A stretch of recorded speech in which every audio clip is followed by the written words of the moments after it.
Bonjour mes amis Scorpions, pardon, très heureuse de vous retrouver pour votre tirage général. Ceux qui me découvrent, soyez les bienvenus, cette chaîne est la vôtre. J'espère que vous allez tous très bien, en tout cas votre tirage semble très prometteur. Nous avons une arcane majeure, 2 ici, 2, le hiérophante et le soleil inversé. On a quand même la roi d'épée, la roi de bâton inversée, on a la reine de bâton, on a la page de denier, il y a du denier, il y a de l'épée, il y a de l'intellect, il n'y a pas trop d'émotions, pour l'instant. Vous entrez en tout cas avec ce désir, avec cette impulsion, ou c'est la façon dont vous vous montrez, avec la carte du hiérophante. Alors ce pape-là que l'on voit, c'est quelqu'un qui est dans les usages, les coutumes, les conventions, la rigidité, la rigueur. C'est une carte un peu froide, ou plutôt de personnes qui gardent la tête froide. C'est aussi le signe du taureau, hein, c'est l'emblème, c'est la carte du taureau par excellence, donc des personnes qui sont ancrées aux valeurs de la terre, à la convention, aux usages et à la rigidité du respect du comportement des autres, hein, se respecter soi-même pour être respecté des autres et respecter les autres pour être respecté. Autrement dit, pour être respectable, il faut être respecté. C'est votre devise sur ce début de mois.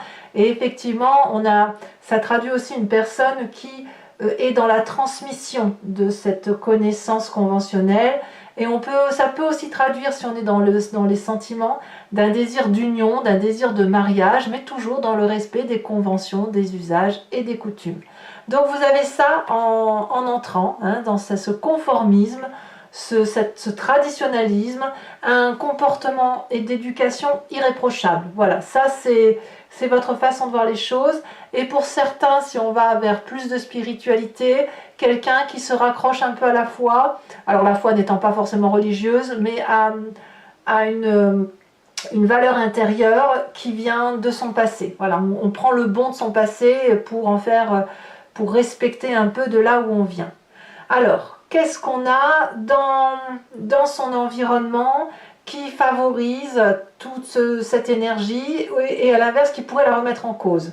L'événement favorable, c'est qu'on ne se prend plus la tête avec certaines responsabilités. On va être peut-être un peu plus sur la défensive par rapport aux événements de l'extérieur, à prendre moins les choses pour soi. Vous allez être moins subordonné à la responsabilité de l'environnement. C'est pourquoi? Parce que vous vous êtes fait autorité vous-même. C'est-à-dire que vous n'avez pas besoin de vous en rajouter sur les épaules, vous vous mettez la pression tout seul. Et le fait que vous vous rendiez compte de tout ça fait que vous allez refuser les compromis. Si on vous demande de faire preuve d'un peu plus de flexibilité, la réponse c'est non. C'est je ne veux pas être subordonné, je ne veux pas qu'on me dise ce que j'ai à faire, je veux impérativement refuser les compromis, refuser les échanges, ça doit aller dans ma direction. Alors ça vous est favorable. Si c'est l'événement qui est comme ça autour de vous et qui est inflexible avec vous, ça va renforcer votre rigidité et votre froideur. Si à l'inverse, c'est vous qui ne voulez pas être inflexible, on me dit que c'est une bonne chose parce qu'à un moment donné, il faut vous réparer. Voilà. L'événement défavorable, c'est que vous êtes tenu par l'argent et l'investissement. C'est ça qui vous donne cette consistance. Alors quand je dis l'argent, ça peut être aussi tout le matériel, ça peut être le travail. Là où il y a votre faiblesse, c'est le fait qu'effectivement vous avez besoin de faire les choses sur du long terme, sur un investissement d'avenir, sur une planification. Enfin bref, les opportunités lointaines qui vous donnent le sentiment d'avoir un avenir meilleur d'un point de vue matériel, un financement peut-être qui vous serait proposé, ça vous est défavorable. Voilà. Même si vous faites un emprunt, votre ambition, votre grandeur d'ambition, elle est apparemment défavorable. Alors, on ne va pas se mentir, comme c'est l'environnement, c'est peut-être l'ambition des autres qui vous est défavorable. On vous demande peut-être de faire des choses que vous ne voulez pas faire. Peut-être on vous demande d'investir sur un projet auquel vous ne croyez pas parce qu'il est probablement trop audacieux. Donc comment on fait pour ne pas se faire manipuler? Eh bien, dans le présent, clairement, on a ce roi d'épée. On se fait donc aider par quelqu'un qui est un peu moins conventionnel, mais qui a cette intelligence intellectuelle et ce sérieux pour prendre en main les choses et pour expliquer ce qui se passe. Parce que quand on a le hiérophante, qu'on a cette sagesse, cette rigueur, etc., on a peut-être un peu du mal à voir la manipulation arriver, à voir le comportement un peu audacieux de certaines personnes de vous faire des choses que vous ne voulez pas. La carte du hiérophante, dans ces conditions, elle nous invite à lire les petites lignes d'un contrat, vous voyez, pour ne pas se faire manipuler. Et dans votre présent, vous n'êtes pas seul, vous vous faites aider de ce roi d'épée, qui peut être un médecin, qui peut être une personne intelligente, instruite, une experte, quelqu'un qui est strict, sérieux et rigoureux, qui ne se laisse pas influencer par Pierre-Paul Jacques, vous voyez. C'est quelqu'un qui détient la vérité et qui prend les choses en main. Donc, quelque part, vous avez l'art de maîtriser cette rigidité qui n'en est pas une. Vous faites aider par une personne pour dire que vous restiez absolument ancré dans votre vérité et qu'on ne vous détourne pas de votre vérité. Alors, ce roi d'épée là, couplé à votre rigidité, le fait qu'on vous dise de tenir bon, en fait, on tient bon, elle a pour effet de modifier votre comportement cellulaire inconscient. C'est-à-dire que l'inconscient, pour moi, c'est ce qui n'arrive pas à être clairement identifié, peut-être parce qu'on vibre d'une certaine façon. On n'a pas toutes les réponses dans l'inconscient. L'inconscient, il est enfoui au fond de soi et il nous vient de notre génétique, de notre éducation et des grands événements de sa vie. On fonctionne par mécanisme, par mimétisme. Cette 7 de bâton me dit que votre corps, votre esprit, inconsciemment, est en train de s'armer, de protéger son territoire, comme un guerrier qui apprend à lancer le bâton et à se muscler intellectuellement et se muscler physiquement pour pouvoir renvoyer les coups, pour aller vite, pour devenir un expert dans l'âme, pour être... voilà, on a envie vraiment dans son corps d'être persévérant pour dire de protéger son espace vital. On a ça. Et ça, à mon avis, ça vous est favorable. Alors, ce qui est curieux, c'est que vous avez dans votre passé cette énergie qui fait que vous avez un inconscient qui s'arme comme ça, l'as de pentacle. L'as de pentacle, elle vient d'une ressource supplémentaire issue d'un passé. On vous a apporté un cadeau sur un plateau, une manifestation de vérité, une ressource supplémentaire qui vous a apporté probablement une prospérité et un meilleur avenir, d'accord? Ça vous vient de votre passé, c'est quelque chose qui s'est construit, bien sûr, mais il y a eu une impulsion de réussite. Cette impulsion de réussite, elle s'est construite tout au long du temps. Mais je pense qu'effectivement, le fait que vous soyez assis, vous attirez forcément des personnes plus ou moins malveillantes, des personnes qui veulent vous faire réinvestir, et vous n'avez pas d'autre choix que de vous faire conseiller pour réapprendre à muscler ce cerveau et remuscler ce corps pour s'adapter aux nouvelles circonstances de l'environnement. Parce que vous n'avez pas besoin de prendre plus de responsabilités parce que vous en avez assez sur les épaules. Voilà. Alors, qu'est-ce qui va se passer dans l'arrivée très très proche, dans quelques semaines, peut-être même ça va être une surprise, ça va tomber dessus, et peut-être que ce ne sera pas au mois d'août, mais un petit peu, ça peut être décalé, ou ça peut être déjà passé parce que les énergies circulent très vite. On a cette cavalier de bâton, ce roi de bâton inversé. Très très rapidement, il y a le vice qui va apparaître. Le roi de bâton, c'est la personne qui est autoritaire, qui démarche, qui va toujours de l'avant, qui a ce côté un peu de leadership, qui protège la famille, etc. Et là, il y a une impulsion inversée, c'est-à-dire que le roi de bâton comme ça, il va s'arrêter net. Il va arrêter de donner. Il va arrêter de vouloir gagner pour les autres. il va arrêter de protéger. Pourquoi? Parce qu'à mon avis, votre protection, elle doit vous concerner vous. Vous vous êtes trompé en pensant que c'était vous qui pouviez toujours apporter aux autres. Alors que là, on me dit qu'il faut impérativement se faire aider pour reprendre la maîtrise de ses affaires. Voilà. Alors, dans votre état d'esprit, bah forcément, si on vous ouvre l'esprit, si on vous montre la vérité sous un autre angle, eh bien, vous allez ralentir la cadence et vous n'allez plus apporter des cadeaux aussi facilement. Alors, ça peut traduire aussi une forme d'irresponsabilité, hein, c'est clair, mais il y a aussi un perfectionnement à inverser la vapeur. C'est-à-dire que une irresponsabilité, elle est calculée, si vous voulez. Quand on se met en colère et qu'on dit ben, puisque c'est comme ça, je vais agir différemment, je vais moins donner, je vais penser à moi, je vais être égoïste, c'est une forme d'irresponsabilité parce qu'on se met en retrait. Mais quand c'est fait de façon passagère, eh bien c'est une façon de reprendre la maîtrise des choses et de s'apporter des cadeaux pour soi tout seul, de ne pas les apporter aux autres, de ne pas apporter sur un plateau un cadeau béni, sous prétexte que nous on en attend un. Vous voyez, c'est ça l'idée. Alors, que vous dit la famille et les amis? Là, clairement, on a du feu.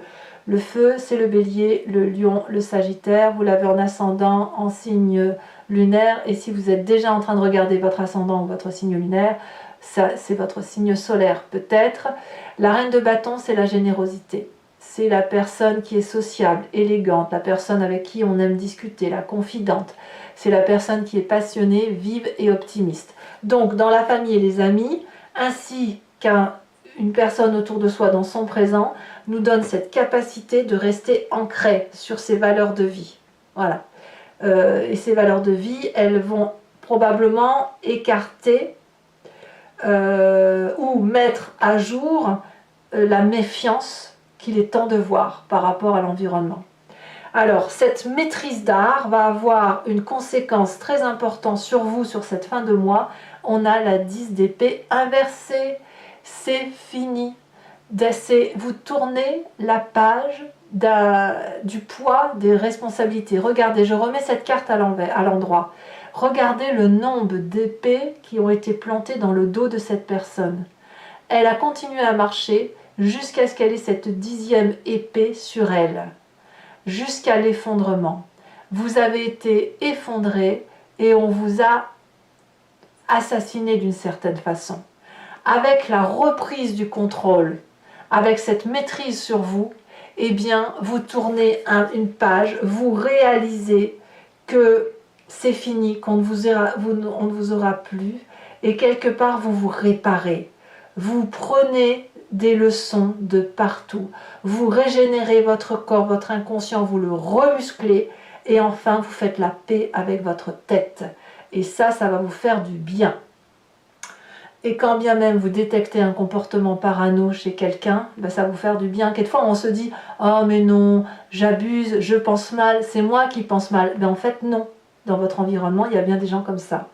Conséquence de vos actions et de vos pensées sur l'environnement, eh bien c'est la déception, c'est la fin d'une forme de gratification, c'est fini, ça va créer une forme de pessimisme, de doute, peut-être qu'on va essayer de vous dire « Oh là là, il n'y a pas de joie avec toi », peut-être que ça va bloquer certains comportements joyeux vis-à-vis de vous, on va peut-être encore tenter de vous en retirer un petit peu, mais ce n'est pas grave, l'important c'est que vous soyez réparés, et si ça enlève de la joie un peu aux autres, eh bien c'est un peu de joie que vous prenez, c'est une nouvelle redistribution des énergies quantiques, des énergies environnementales, voilà. Allez, mes amis scorpions, je pense qu'il est temps d'approfondir votre tirage.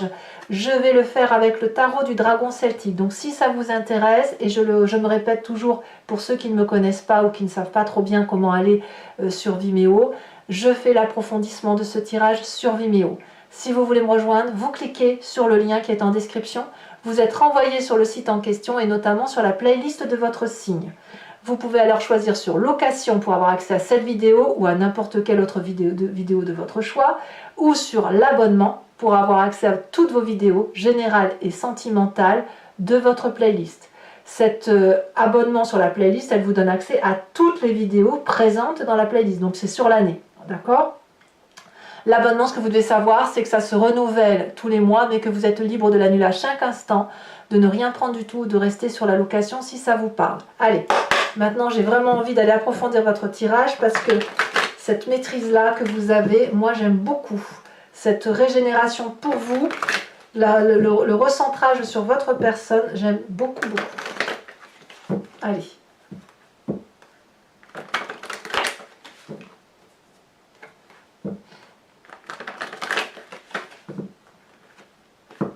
Alors, qu'est-ce qu'on a sur le hiérophante? La papesse. C'est énorme. On a deux personnes. La papesse, c'est le féminin du hiérophante. Hein. Donc, c'est des énergies intuitives. Certaines sont pragmatiques avec le pape. Les autres, ce sont des réflexions que l'on a à l'intérieur de soi sans vraiment savoir pourquoi. Ensuite, sur l'événement défavorable, l'as de coupe. Favorable, as de coupe, pardon.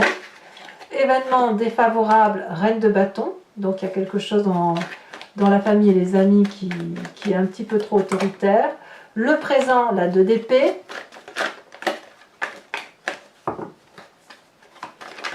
Sur votre inconscient, la mort, c'est très très bien. Vous changez d'état d'esprit, d'état de corps. Vous modifiez cellulairement votre ADN. Et ça, c'est une bonne chose. Vous le faites par vous-même en fait. Hein. On a ici une carte qui essaie de retomber, la 3 d'épée. Sur le passé, on a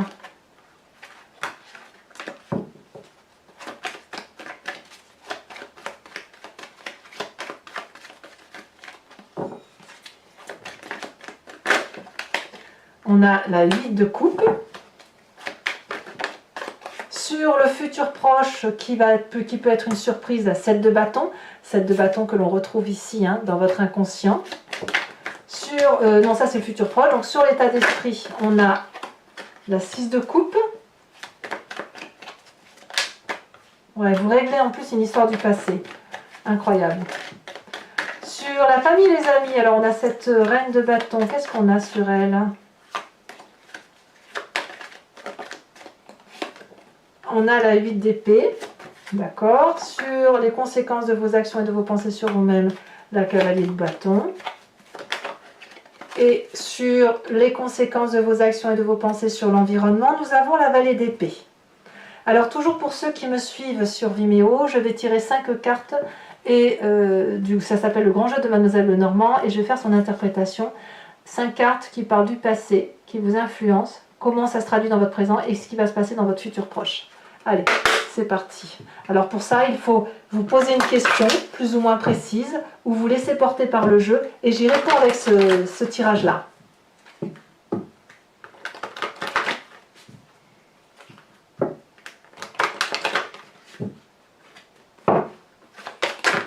Donc là.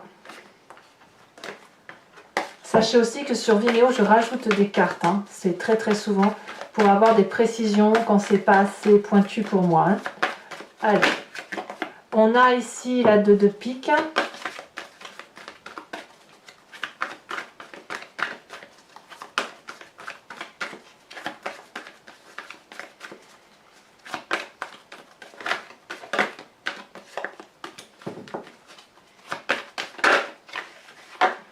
On a la 6 de cœur. Vous vous présentez pour le grand jeu de Mademoiselle Lenormand avec cette carte.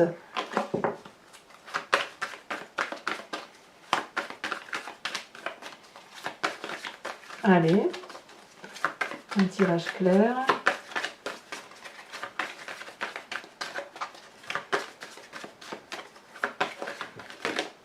Hop, on a ici la roi de carreau.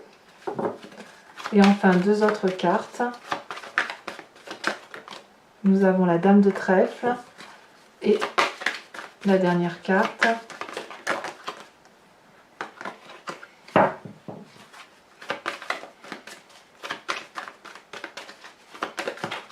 La dernière carte, c'est la 7 de cœur. Maintenant, je vais vous tirer également des cartes socle et cartes support, pour chacun des décans afin de vous donner un conseil ou de voir un petit peu votre état d'esprit. Ça apportera une précision supplémentaire sur le mois tel qu'il se déroule.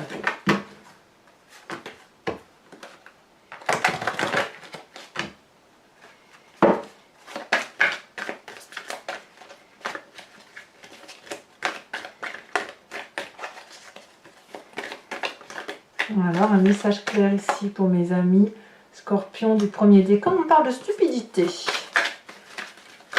Le deuxième décan, on me parle de chef. Et le troisième décan, on me parle de l'homme. Allez, carte support. Donc là, j'en mets une pour que vous ayez une ligne directrice. Et les précisions viennent sur Vimeo.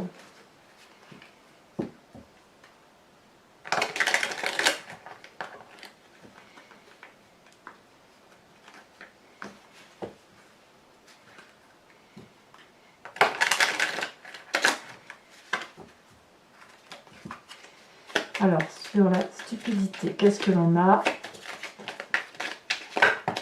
Allez, un message clair pour mes amis Scorpions. Ah, ça c'est intéressant.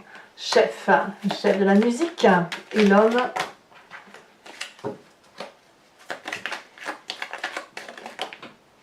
L'homme, oh, d'accord, par sombre, par clair. Allez, mes amis Scorpions,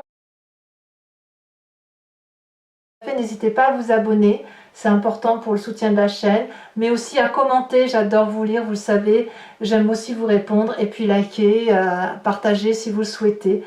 J'ai été très heureuse de vous faire cette lecture, je vous souhaite un excellent mois. À très bientôt, bisous bisous.